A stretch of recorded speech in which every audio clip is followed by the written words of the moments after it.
Það er stórt tap á móti Svíþjóð í dag. Hvað fyrir úrskeiðis hjá okkur heldurðu í þessum leik?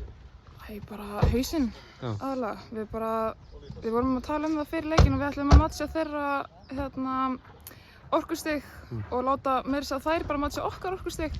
En það einhvern veginn gerðist ekki. Ég bara eiginlega veit ekki hvað fór úrskeiðis, ef ég á að segja alveg satt. Við erum að spila á móti gífurlega sterku liði. Þetta er bara gífurlega vel skipulagt á báðum endum vallarins. Erfitt að, fara inn í svona leik og klára? Jú, einmitt. Þau hafa einmitt bara allt sem gott körfuboltalið á að hafa. Bara fljóta bakverði, stóra stelpur og bara sem geta skotið meira segja. Þannig, það var bara gríðarlega erfiður leikur. En á sama tíma bara góður leikur til að hafa í reynslubankanum. Það er alltaf gott að lenda á móti svona mönnum sem þetta gerir mig bara betri. Nákvæmlega. Svolítið ólík reynsla sem að þið hafið af, þið vinnið fyrstu 2 leiki mótsins á móti kannski svona geta taka af ykkur en það voru ekki af sterkir andstæðingar. Nei. Svo tapið þið svona grátlega í gær og svona kannski á móti bara svona sterkara liði í dag.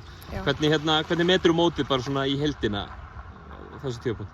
Þetta er bara ótrúlega gaman. Það er ótrúlega gaman að fá að spila svona fyrir landið sitt en á sama tíma rosalega svekkjandi.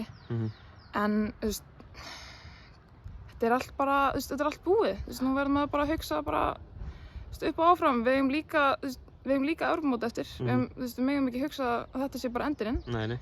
Við eigum einn leik eftir. Þetta er Finnland en það er allt hægt. Eins og segir Finnland á morgun í lokaleik mótsins. Það er gífurlega sterkur andstæðingur líka. Já. Hvernig undirbúið ykkur fyrir hann? Það er aðalega bara að koma hausnum í rétt ástand.